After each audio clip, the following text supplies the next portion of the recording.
আর বন্ধুরা, আমি তোমাদের রঞ্জিত স্যার বলছি। আজকে থার্ড সেমিস্টার ফিলোসফি মাইনরে তোমাদের যে লাস্ট মিনিট সাজেশান এনেছি, তোমাদের এখানে বড় কোশ্চেনের সব এ বি এবং সি ডি, ঠিক আছে, প্রত্যেকটা গ্রুপের কোশ্চেন কিন্তু আমি তুলে ধরেছি। দেখো, এ ও বি গ্রুপের জন্য প্রথম যে কোশ্চেনগুলো, 4টে কোশ্চেন আমি স্টার মার্ক করে দিয়েছি। 4টে কোশ্চেনই করলে তোমাদের কিন্তু কমন আসবে।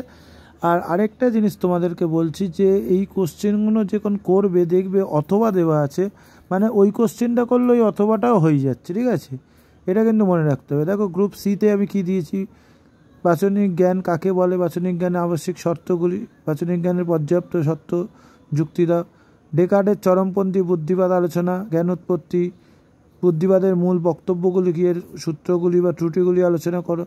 হ্যাঁ, গ্রুপ সিতে এইগুলো করলে তোমরা কিন্তু স্টার মার্কগুলো করলে 10 মার্কস এবং 15 মার্কসের কমন পেয়ে যাবে। আরেকটা তোমাদের বলছি, গ্রুপ ডিতে কিন্তু আমি 4টে কোশ্চেন দিয়েছি। এই 4টে কোশ্চেন কিন্তু একটু বড় কোশ্চেন আছে, কিন্তু এই কোশ্চেনগুলো কিন্তু তোমরা করলে একদম কমন পাবে। মাত্র 3টে কোশ্চেন আমি স্টার দিয়েছি। এই 3টে কোশ্চেন করলেই কিন্তু একটা কোশ্চেন বা 2টো কোশ্চেন তোমরা কিন্তু কমন পেয়ে যাবে। এবং 5 মার্কসের কোশ্চেনও এইগুলো করলে কিন্তু অনেকটা তোমাদের হেল্প পাবে, কেন এইগুলোর যে ভাগগুলো আছে সেইগুলো 5 মার্কসও আছে। এবার আমি 5 মার্কসের আলাদা একটা ভিডিও আনবো কালকে, ঠিক আছে। এই কোশ্চেনগুলো তোমরা এখন থেকে করতে শুরু করে দাও, 100% কমন পাবে।